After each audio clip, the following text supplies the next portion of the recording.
Hello, welcome to the Crackpot Won't you lend your lungs to me? Podcast. Mine are collapsing. Plant my feet and bitterly breathe up the time that's passed. Breath I'll take and breath I'll give. Pray the day's not poised. Stand among the ones that live in lonely indecision. Welcome to episode 50 of the Crackpot Podcast with James LaFond and Lynn Lockhart. Hello, good afternoon, James.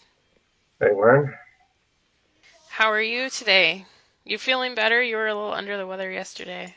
Miraculously, the toxic air of Harm City seems to have revived me. I guess all the negativity in the air drove out whatever virus was eating at my guts yesterday. I thought for sure I had the flu, but now I seem as good as new. Great. I'm very happy about that. I dipped into Baltimore City just to do this podcast. That's nice of you. Thank you. Yeah, this nice laptop that I got sent actually needs to be plugged in because it's like a real laptop. It's not like my mouse top that I had before. The battery would last for like 8 hours because it couldn't do anything. This has like a TV screen. It's a nice big laptop. I could knock out at least 2 hood rats with this thing. I can't do anything extensive if I don't have a place to plug in. Okay, well, I appreciate it. You've dipped into Harm City just for us. We really appreciate it. What can you give us any Harm City updates? It wasn't just for this. Last night I did a charitable job. I guess pro bono violence guy work. I escorted a young family around Hamden where they had this light display and the little kids are allowed to go into some of the houses and look at the Christmas trains and all. It's just one block down in the city. The young man had recently been chased. Him and his son had gone to see the Ravens play, and he parked on Howard Street. Nero the Pick is laughing now. He's like, it was only 5 blocks from Memorial Stadium, and this big woman was chasing me down the street, telling me she liked my shoes. And then these men were following her, and I was hustling my son along, and the young lady was recently chased by 2 Mexican guys. And Mr. Muhammad was not there to save her. She kicked off her heels and managed to make it to the parking garage. And the Pakistani guy defended her honor against the 2 Mexicans and drove the Mexicans off. Her ebony bodyguard Yolanda, the hot one, who was threatening men who accosted this young lady with mace and a 25 auto about a year ago. She herself was chased down Baltimore Street by 2 ebon warriors on the same day.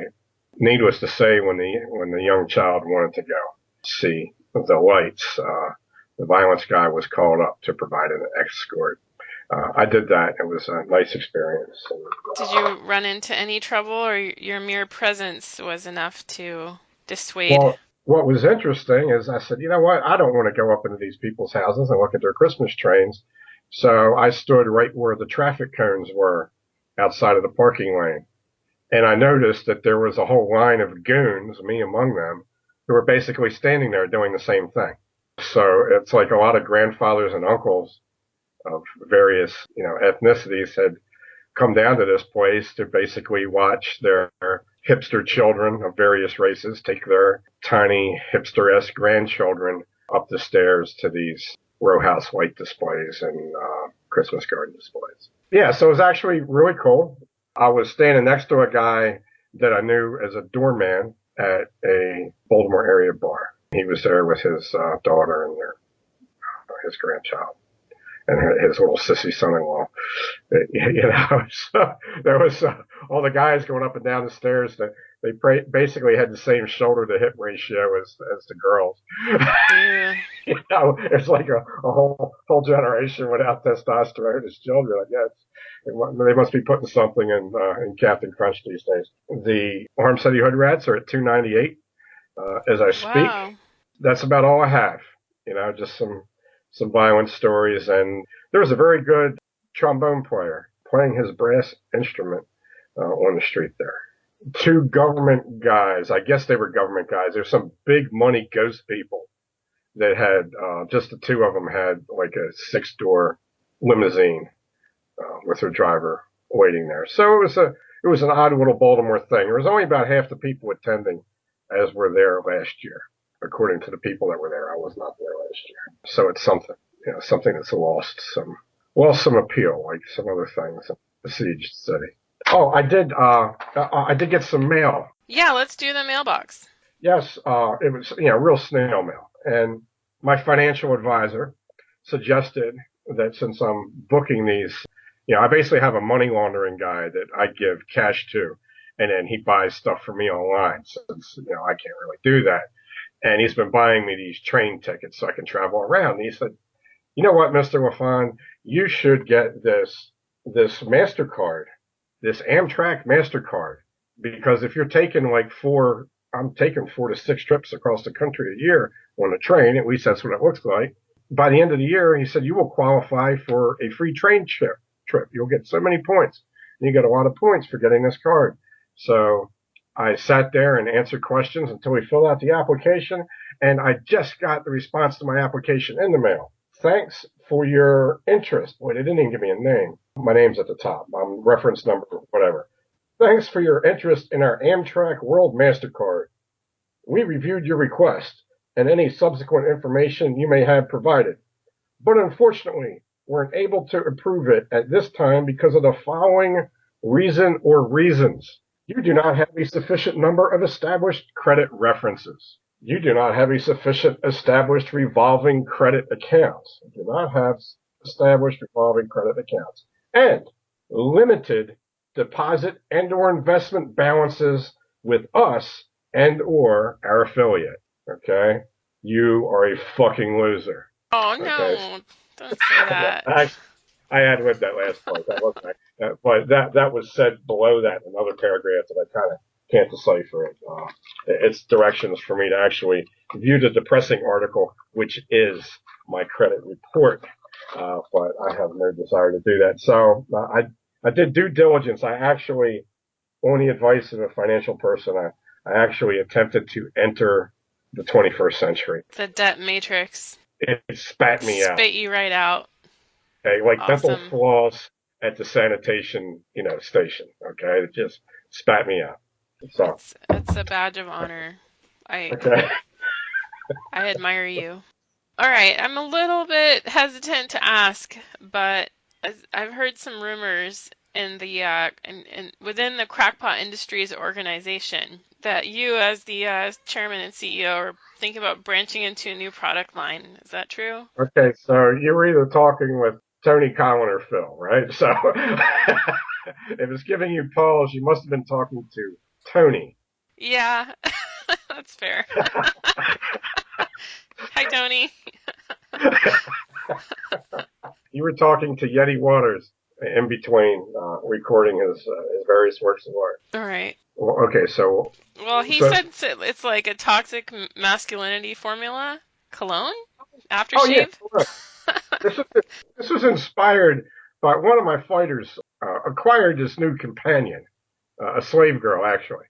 And when he started dating women again, okay, after his last training camp, he decided that since he lost the other woman and she took everything he had because he was associated with me and he didn't want to stop training with me, that the first thing he would tell them is like, look, yeah, I'm a great guy and you want to be with me, but you've also got to put up with the fact that my coach is this psychotic conspiracy theorist. He's a violent old man and he believes in all kinds of bizarre shit. And I don't care what he believes. He's my coach and you've got to deal with it. Right? This one girl, this poor thing who's actually a licensed psychotherapist, decides to go in for this because there's not enough testosterone out there. And I spent some time visiting with them, and we were watching the movie together. And she said something. I said something, and then she sniffed at me, and she said, "Now enough with that toxic masculinity." And then she immediately backed up, and she said, "It was just a joke. It was just a joke. I've been working on it for a while. I hope my delivery wasn't off." And I thought it was hilarious. So I said, "No, dear." I said, "But you have inspired me." And I said, "So this young lady, she knows who she is because I told her. that she inspired me to come up with the idea of toxic masculinity cologne. Tony Cox and I are going to be training together this coming year a lot. He plans on getting down to a trim and svelte 310. Okay. He's tired of just clubbing faggots over the head with his giant paw, and they fall over because Stuart blessed he's gonna him. get some science to his fight. Yeah. There's going to be some science. There's going to be some science to the big meat paw. Okay. So, we're going to be doing a lot of sweating together, and I thought, in honor of Ishmael Johnson, okay, or aptly named, should I say, Mr. Johnson is aptly named. In honor of him, we're going to use some Buffalo Trace whiskey, and we're going to keep it in a 5-gallon bucket. And then when we're done training, we're going to take our boxing wraps and our wife beaters and our jock straps, and we're going to wash them off in the Buffalo Trace cologne. So there'll be a trace of manhood. Okay. In this, I consulted with a medical professional at a Harford County, Maryland pizzeria. Okay. And a certified exercise physiologist, an orthopedic surgeon, and some say a psychopath. But he told me, he said that there's science behind this and it could really work. He said, for instance, look where they took us. He looks around. He said, this is a whole room full of faggots. There's not anybody here that could even... Hold on. You said this is a whole room full of faggots, and then I couldn't hear you anymore. Yeah, he said that as he's looking around. And then we're also checking out the waitress who looks like Trump's next wife. Definitely just 15 years behind the one he's got now, the dead ringer. And half the people in the place actually heard him. And one of the guys was actually a colleague of his. They recently did an operation together. They came over and shook hands. Real doctor, real medical doctor. He even teaches at a medical school and a nursing school. Okay. And he said that there's real science behind this. And he used as an example, the waitress actually used us as a plug. There's a carryout area where all the oppressed get their food. And then there's a little gateway that goes from there to where all the ghost cows sit and they feast on their food. And they placed us, the Baltimore City guys, right in the middle. Okay, right there. So they just instinctively knew who had a chance of slowing down whatever mass aggression was going to happen in this facility. So absolutely, he endorses it. My fighter, Eric, actually writes marketing blurbs. So he's going to write a marketing blurb for this. All the money is going to go to the anti-education fund of Tony Cox's offspring. All right, and we're going to sell it. We're not going to sell it on the East Coast. We're going to sell it on the left coast. Yeah, the left coast needs it. It's going to have all kinds of warning labels on there, But not a beverage. Not a beverage. All right. Well, I look forward to that. It's always good to get Crackpot Industries diversified and more lines of service and products. That's great. Well, and if it takes off, we can actually save the training apparel and sell it at auction at some later date with the authentic sweat stains and everything. Okay. Lovely. Very nice. All right.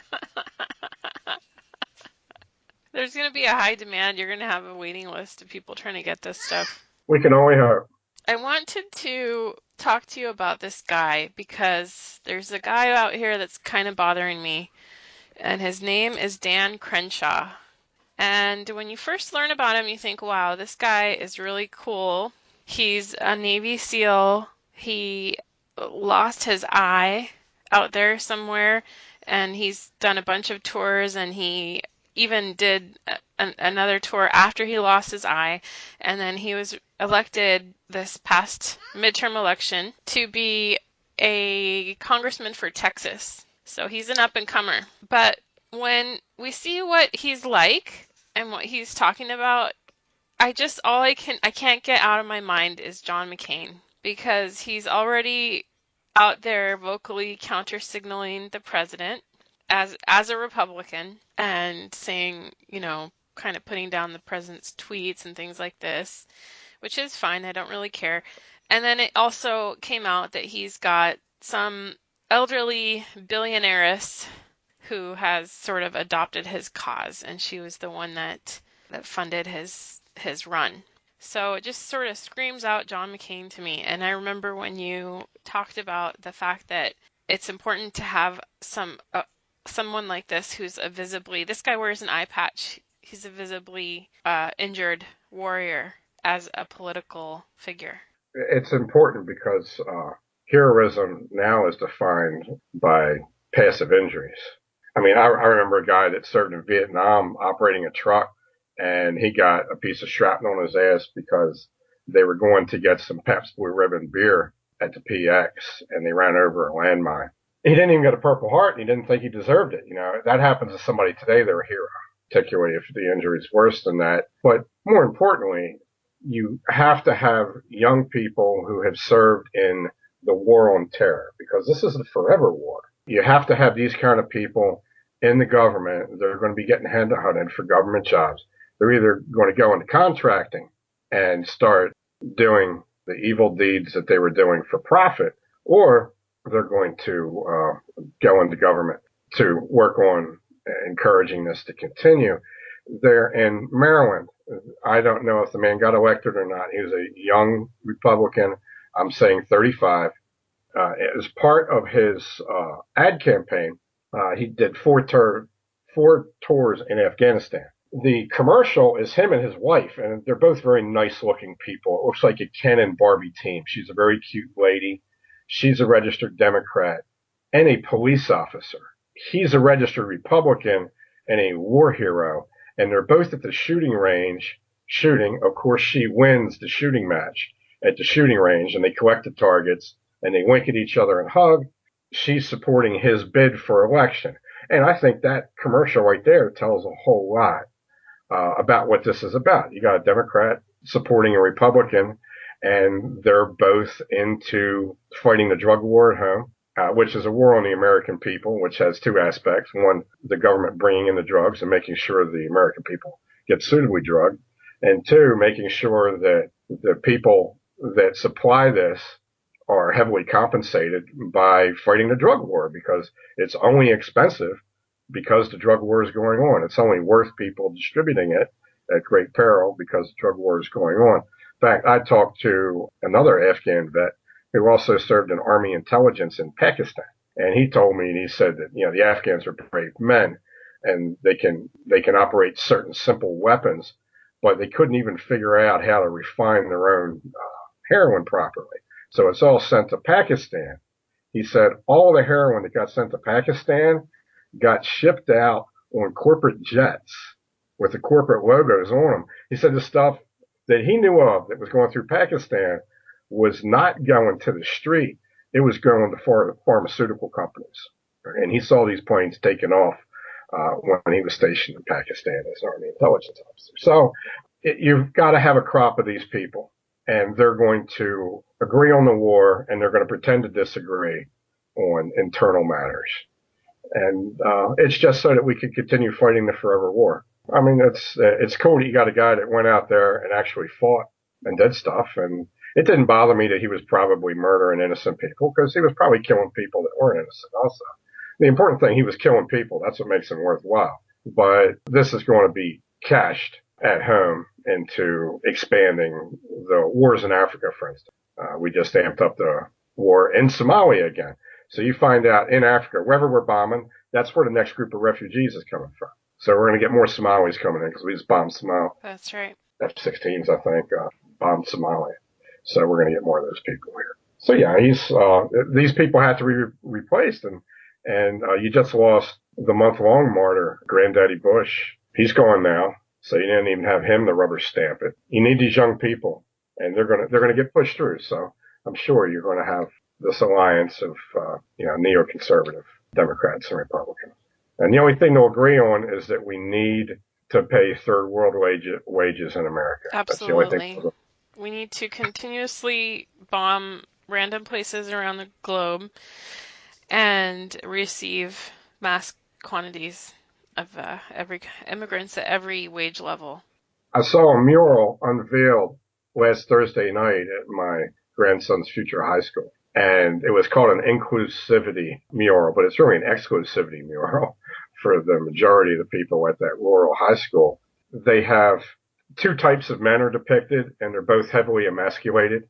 There's a Middle Eastern man, and there's an African American man, and they're both heavily emasculated in this mural. And then there's a liberated Middle Eastern woman who is, her headscarf is almost all the way off, her hair is showing, her whole face is showing, and everything. And then in the background, the only person in this mural that's not depicted as an adult, because this mural is set up. This is the modern world's version of monumental architecture, which is to set up templates for young people to look at and identify with. There's 3 adults pictured here for this high school mural, only of 3 different races, okay, and 2 of the many genders. And then there's a 3rd male person demonstrated here. He's obviously Latino, predominantly Central American by his appearance. He is depicted as a child. The only person in this mural depicted as a child is the Latino. And he's in the background, and he's cheering himself on, and he's cheering the team on. And there's only one thing I get out of that, is this is the guy that's going to be working for third world wages to make sure that the gay guy and the celibate guy and the woman are going to be able to be the new normal adults of the future. I mean, and every single male character, the one male is depicted as a child, the other one's depicted as celibate, and the third one is depicted as flamboyantly homosexual. I mean, and so I really think that's the wall. We all knew that the wall was never going to get built, and I don't care about that. This isn't my country, so I don't care if it gets invaded. But the idea that there's anybody in politics aside from the nut, in the Oval Office that doesn't want the country to be flooded by the cheapest labor possible. Yeah. That's just ridiculous. That goes against everything American history teaches. All right. And it's happening at every level of labor and every level of government as well. It's a highly coordinated and engineered movement.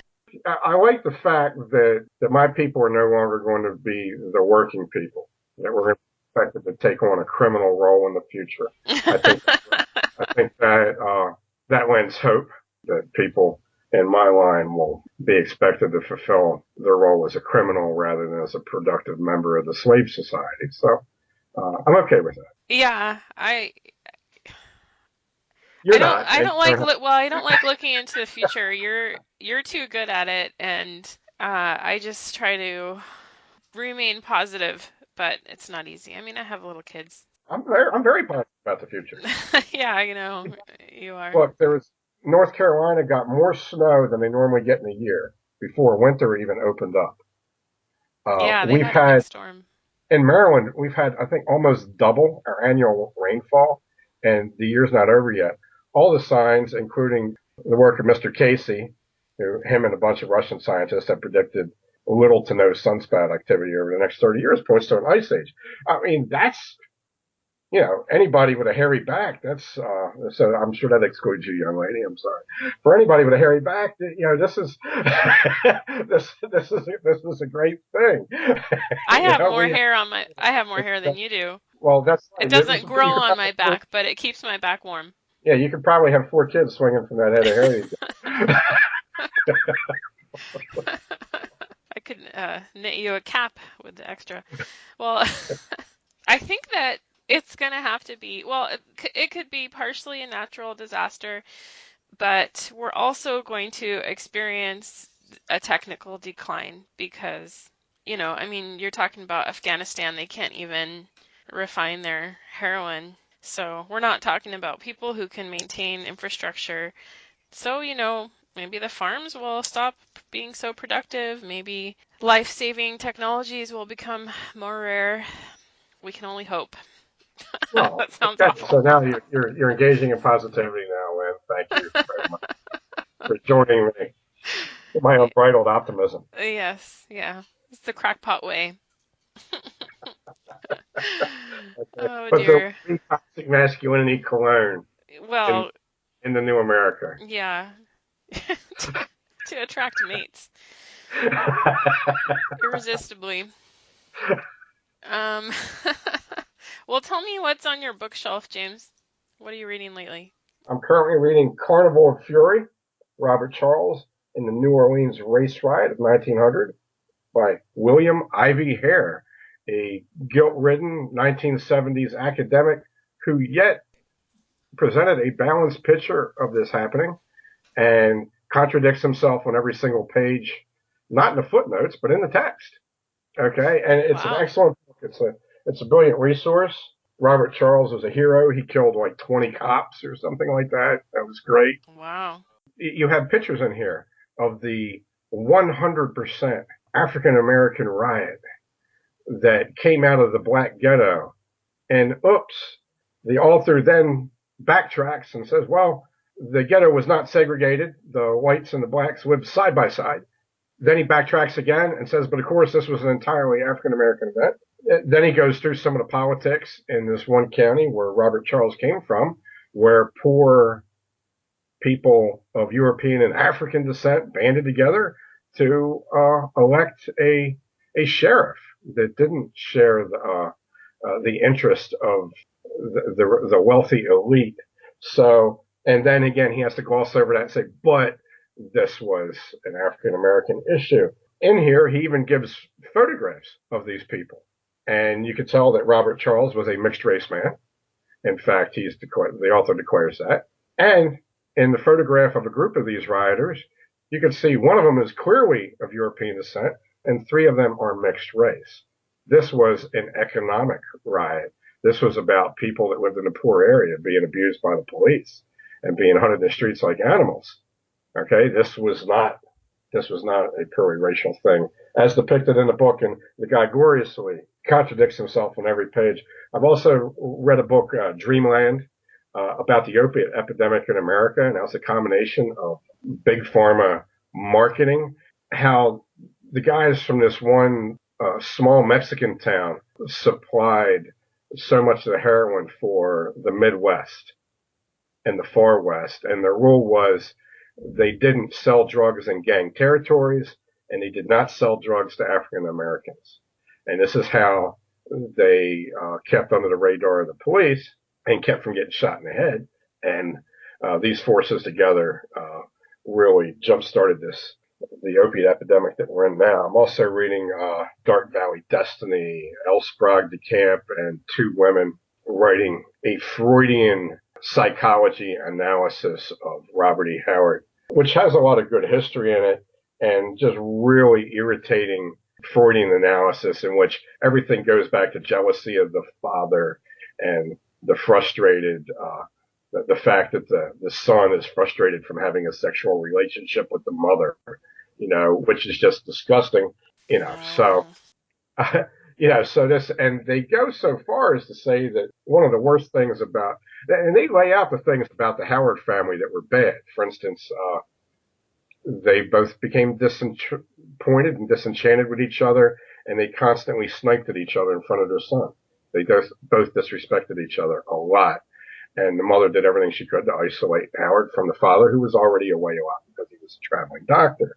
But other than that, it seems a family that was healthy beyond normal. I mean, these people would get together and have storytelling contests, the three of them, while they drove around in a car. Oh. And the authors of this book point out all this stuff is negative. Too much interaction with the family is bad. The child has to be pushed out into the world as soon as possible. To nurse more than a couple of weeks on the mother's part is some kind of indulgent perversion, even though that's how most of the human race did it for most of history. So a lot of it's really disgusting, but like a lot of these things written in that. And by the way, this was written in 61. This is like as liberal as you get. And it was written in 61. Everything about the family is bad. Blah, blah, blah. Society and the halls of education are great. And they never forgave Howard, because these were three academics, for resenting school, even though he never caused trouble in school. And he got good grades. He hated school, and he thought that this was a hideous thing about him, even though they go over the history of him being brutally bullied as a small child in school, and that this was common for any child that got good grades or could answer questions in class. In this part of Texas at the time, you got beat up and thrown into the outhouse. Okay, and that's what happened. And they quote Larry McMurtry, the author of the Lonesome Dove books, they quote him as to exactly how this went down. And so they do this really good historical research, and then they just go through and they basically defile everything they've done by saying, yeah, well, it was bad that his parents fought in front of him all the time. He didn't get to spend any time with his father. But, it really all went back to him being nursed for too long, spending too much time with his parents. And, All right. mean, it was ridiculous. Okay. Since you have a sweeping knowledge of world history, particularly Western history, at your fingertips, at your tip of your tongue, when has humanity ever struggled against simple reality the way that we do today? And I'll give examples. For example, human beings are mammals. We're called mammals because babies have to drink milk, right? So you have this movement that's the wrong thing to do, or it's psychologically harmful, or nutritionally, or with this or that, whatever. Okay, that's a total lie. There's absolutely nothing better that you can do to feed your baby. Okay, number one. Number two, which is only now gaining real steam. Well, no, let's go back. Number two, we can even just say No, go ahead. Tannehill, the author of Food and History, Sex and History, Rhea Tannehill, she wrote an extensive study on nursing of children in history and prehistory. And according to her, through most of history, mothers did it the way the Howard family did it. Well, okay. Right. It was just normal for the mother to nurse the child. Yeah. Okay. So. I mean, it's not. An analysis of history would be interesting and nice, but all you have to do is recognize that we're mammals, and there's all sorts of modern evidence that it's good. I don't mean to disparage anyone who didn't do that for whatever reason. Children do fine on formula as well. I understand that, but to put some kind of psychological burden on it is just ridiculous. But so that's one. The second one is how simply something like the equality of man and this, how you call it, the meta-zoological categorizations, the equality of men and women in every sense. And now we're doing this where there is no such thing as a man or woman. You have these people who just reject that entirely. How long can people struggle against reality like this? And has this ever happened before? I could pick out some periods where it's happened. The end of the Hellenistic age, the 200s BC, was a period when people stopped in the Hellenic world, in the Greek-speaking world. This was a period when people stopped having children. Women avoided nursing almost pathologically and would use slaves exclusively for this, because the figure of a woman with breasts that, exceeded adolescent dimension was considered horrific. So it's these people that are part of a dying society, which is being conquered by the Romans, and their frontiers are shrinking everywhere. The only thing that was getting better for the Greeks was science. But science threatened the slave economy, which was basically the only thing that they had. So they couldn't really do anything with their science except for have Archimedes piss off the Romans and get butchered by some centurion in his front yard while he's trying to do a calculation on, I surmise, how to try and say it's a novel I'm not going to write. I want to do a novel about going back and rescuing Archimedes to find out the equation he was working on in his yard when the centurion killed him. So I have Randy Bracken go back in time with like modern weapons and stuff and hose down all these Romans and kill them and capture get Archimedes so he can find out what the equation is. But they get Archimedes and he's getting he's senility setting in, and he's trying to figure out how he can keep his Carthaginian slave girl and his Etruscan slave girl from fighting over the fruit basket on the eternal question. Right. So there's that period. There is also the period of decadence at the end of the Roman Empire, the end of classical imperial Rome, not the structure of the Roman Empire, which is in the 200s AD, when you have Roman emperors, and these are people who used to work, have names for their commanders like Manlius, Man Butcher, and stuff like this. I mean, real names. And Virtus, your virtue was based on your martial qualities and everything. And the emperor was supposed to, like Augustus, embody these things, even though he had to be pumped up to embody them. By the 200s AD, they're having gay orgies and stuff. Okay, so again, you see a departure from reality. They're forgetting that the Germans are a threat, and they're starting to hire Germans as soldiers. You have this go on. Another period that you'll see it is during the Renaissance, when again the woman was supposed to be not just thin and small-breasted, but plump and small-breasted. The model was somebody that had plenty of access to food, but did not pass it on to her children, because you'd have emaciated slave girls nursing her children, and her, the only one in the household other than her husband who's getting a good balanced diet, isn't even nursing her own children, because again, Christendom is actually dying. Okay, the Crusades have all been lost at this point. The Crusade of Nicopolis has been fought, and that whole French and Hungarian army just gets slaughtered.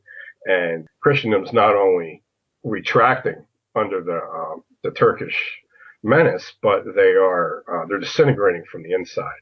And you're about to have the Reformation, and it's going to be ripped apart. So you'll see it during these decadent periods when long-standing institutions begin to collapse. People start to reach for these fantasies, and a lot of it has to do with grooming at the upper levels of society, which invokes that one experiment they did with mouse overcrowding. Calhoun. And the male mice, that they stopped breeding and they started grooming themselves, and they looked like these really pretty mice. Well, I mean, that looks like the young guys that me and the other broken down old dudes and big goons were basically guarding a bunch of these young guys who each had one kid with their girl, and they know they can't even defend their wife and their girl and their daughter when they go out to look at Christmas lights. So they got grandpop and scary uncle there watching them, and this spans races too. I'm in close contact with people in Baltimore that are members of a different community than most of our listeners, and they're going through the same thing. They just can't believe how many sissies there are amongst their young men. And it's just incredible. Yeah, it's something that pops up at the end of ages when societies are falling. And I'm a man that pays attention to the shapes of women. So yeah, well, actually, I've observed something that I think is a counterpart to the soy boy phenomenon in women, and it's like you see young women who have a lot of facial hair. Have you seen this? Like facial hair, and they put on weight in the middle. Yeah. Yeah, and it's like it's a hormonal thing that some women face, but I believe it's the counterpart, and even like hair loss too. Yeah, and how much of it, who knows how much is environmental, how much has to do with diet and everything, but at least with testosterone in men, testosterone can be hugely affected by the social setting. The test of men that entered the Marine Corps boot camp at Parris Island proved that, where their testosterone hits the floor before induction, and then when they graduate, they have much higher than normal testosterone. I've heard that, and I don't know that anything like that could be studied in women. I would be curious, because in women, when they have this medical condition, I think it's usually like polycystic ovarian syndrome, and it's basically an excess of testosterone in the women. So men are low on testosterone and women are too high. So there could be something just in the sociological aspect of it. I wanted to go back because you said the authors decried Howard's dislike of school. Yeah, disliking school despite being good at it. Right. Hated it. He every time he got a chance, he said he hated school, but he got good grades. Yeah. Apparently straight A's, but good grades. Well, that shows high discipline. I couldn't do that. I hated school and I couldn't get the grades. You couldn't get but it's a similar case to you and like Big Ron, and it's what I call, and Tony, what I call the LaFond demographic, where obviously intelligent men just aren't really meant to be in the classroom. It's a really feminized setting. And, there were things about Howard's upbringing that were very emasculating for him. And he rejected it. He railed against it in his writing. And the thing is, the most obnoxious thing about this book, Dark Valley Destiny, which was actually they had a lot of good history in it. But they spent so much time on the psychoanalysis. Their view is that Howard's life was a tragedy because he was antisocial. He had to make a living as a writer. And these are writers doing this, right? Well, why do we know about this guy? Because something like 200 million of his books sold by the 1970s. Well, it was a tragedy in the modern atheistic sense that Robert E. Howard's body was not fed and nourished on this planet for the full 67 and a half years he was supposed to live, according to the time he was born. And he died when he was 30. So that was a tragedy. His body was gone. And that's what these people care about. But if he had had the perfectly normal upbringing, as they point out in their book, that would have been a real tragedy, because none of this literature that's actually helped a lot of people get through similar situations that Howard was in as a kid, it wouldn't even have been produced. Right. He had unique storytelling influences and everything. In many ways, he was the nerd. And he reacted to it by doing what a lot of my fighters do. Probably half of my fighters are nerds that just they got beat up their whole time when they were in being a nerd, yeah. So they go in to get some training. And to the extent that he could, Howard did the same thing. And it goes into some of the reasons why his work's been ill-treated in film appears to be related to this. A guy like John Milius that did the first Conan movie really thought Howard was a pitiful character because he killed himself. So he basically did this Nietzschean view on the Conan character and put it out that way, which was it was a great movie. It's just really had very little to do with Howard's writing. So this is another example of this reasoning that I saw. This book went through 20 some editions, and it was first written before 1961. And this is another example of things being so atheistic and so left-wing in literary circles before the hippie movement's even born. This is written in the beatnik days. And these people weren't beatniks. The camp, I think, had some kind of military experience. He was a fierce intellectual. He wrote some good history books and wrote some decent fiction. He never seemed to get the idea that his fiction would never be as good as Howard's, because he wasn't alienated like Howard was. So he didn't get this really off-color view of life. Or maybe he did get it and he was jealous of the subject of his own work. It was written in such a way to focus only on the Conan character also, because this was back when you didn't put out a Robert E. Howard book unless Conan was the biggest words on the book. This is part of a Conan book, even though it's supposed to be a biography of the man. So there was a lot of things. And again, there you go. That's a sellout move right there. And Conan is... Yeah, I mean, obviously Conan is great, and I really enjoyed the Conan stories, and I don't want to preempt, because I know we're going to try to get Nick Mason again and talk more Howard, but I just love Steve Costigan. I think he's so sweet, and I really like those stories. So, I mean, it's not just all Conan all the time. There's a huge difference between these characters. Yeah, and what's funny is they castigate Howard for not getting involved in team sports and boxing instead. Okay. And of course, Costigan's a total boxing character. Yeah. It's never mentioned in the book. The one very fascinating thing that they point out, and they do a better job on this than Mark Finn did in his better biography, was looking into the character of Howard's father. Howard's father was this tall, dark-haired, menacing guy who had a big booming voice, and he had terrible rages. And he really fits the Conan character in his darker moments, but really fits the Solomon Kane character down to the broad-brimmed black hat. Oh, interesting. Yeah. Really fits him. And his father, they were all ill. Howard either had rheumatic fever or tuberculosis as a child. His mother dying of tuberculosis from the point where he was born, and his father apparently suffered a long while from diabetes, and he had this really thin, emaciated look. Howard's dad looks like Kane. Isaac Howard looks like for Solomon Kane. Yeah. In fact, his father was going to be a preacher, apparently was looking into being a preacher and a doctor because they were both part-time Oh. occupations for a lot of people Mhm. until somebody coming out of church stepped on his wife's dress accidentally and tore it. And he went into this towering rage.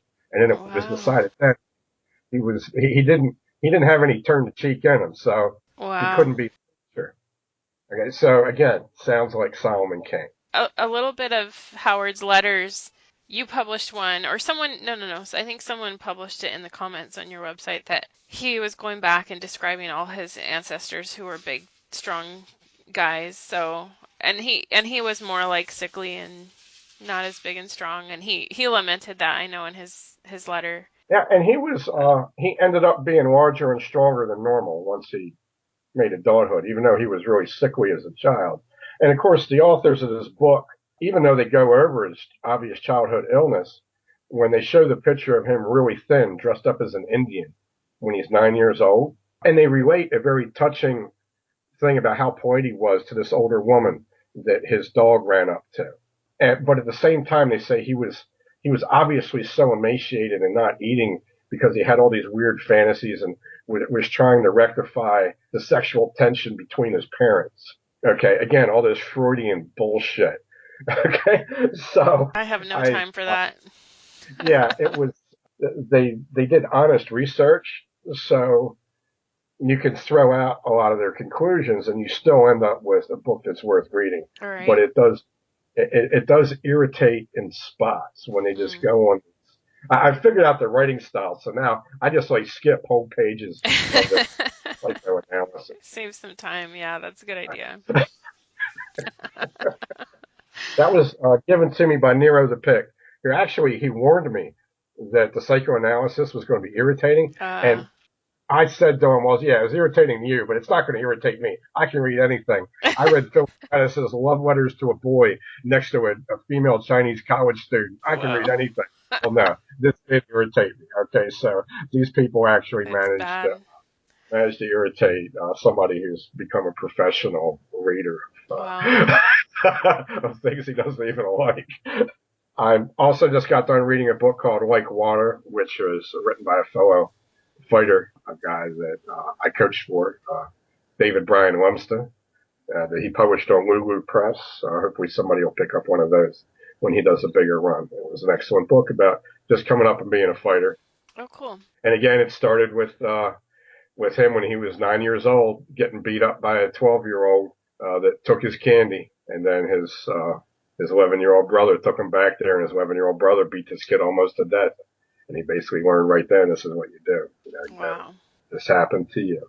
Now, if the DeCamps were doing an autobiography of David, they would say, this was a horrible, violent thing that scarred him for life. It's got to count for anything that went wrong in his life because he saw his brother beat up some criminal. Yeah, trace it all back to that. And Robert E. Howard had fantastic things to say about his teacher, even though he hated school. He hated school because he knew it was an unnatural environment for a boy to be in, and he felt it in his bones. Yeah. And these people can't get it. It's a huge waste of time. I mean, some kids do well, and that's great, but it's a huge chunk of your day, of your child's day, and it's meant to be, it's meant to occupy your kids while you do other stuff, work your wage slave job. Yes. He's a remarkable character. I'm glad to be reading that book. I'm still reading Prometheus and Atlas. Oh, wow. Jason Reza Giorgiani. And it's a fascinating book. It's actually important. It's going to be very important to my science fiction writing. Oh, good. And I finished Soldiers and Ghosts for the second time, which I annotated, and I need to do summations of it before I can get on the last leg of A Dread Grace, which I've been working on for 3 or 4 years. And I'm very interested in that one, actually. I want to finish it next. I will finish it next year. It's already it's already too long. Yeah. Too long to print. What? Yeah, it'll be volume 1 and 2. 2 volumes. Yeah, we'll do it in 2 volumes. I'm doing Cracker Boy right now. and it's over 600 pages. It's going to get shorter as I go through and accept changes, but I don't know if it will get under 500, but that's okay. We can go to a larger format or whatever. Yeah, if you think it needs to be the full magazine size to get it under 500 pages, then that's fine. Okay, because I already had to make it bigger than the normal 6x9, to even have it under 700 pages. And it's actually, you're editing The Greatest Lie Ever Sold too at the same time. Yeah. The Greatest Lie Ever Sold was actually the overflow from that. And I think it's 400 pages. It's over 300. Yeah, I got it down to over 300. Okay, cool. But I enjoyed The Greatest Lie Ever Sold very much, and this Cracker Boy is very good also. I'm building real bibliographies and references so that people will be able to find the source material. And a lot of the sources are online too, so that's really cool. But I think people will get a lot out of it. I mean, it's so important to try to learn this suppressed history that's just been erased, and you're finding it, getting it back. So it's a good project. I'm happy to be involved with it. Yeah, the main thing right now, the book I'm working on in that subject is American Spartacus, which will hopefully be under 500 pages when I get it done. That's the one I'll be doing that on the West Coast. I don't know that we've discussed that very much, but you're going to be traveling west quite soon, early in the new year. Yes, so I'm going to be to a place where I've never seen, to see the Pacific Ocean. Oh, cool. Thanks to some kind readers that have, offered to lend me a hand. Mm-hmm. It looks like I'm only going to finish 2 more books on the East Coast, and then I'll be probably 4 or 5 months on the West Coast. I think that's all I have for episode 50. That's kind of cool. We've made it to 50 episodes. Okay. Well, thanks for all the help, Lynn. There wouldn't be one if it wasn't for you. Thank you. I'm having fun. I'm glad we got up and running again after our little break. So thanks everybody. Episode 50, Crackpot Podcast, LaFond and Lockhart. There is no more. If you find a place, please let me know. Take me with you when you go. Take me with you when you go. Take me with you when you go.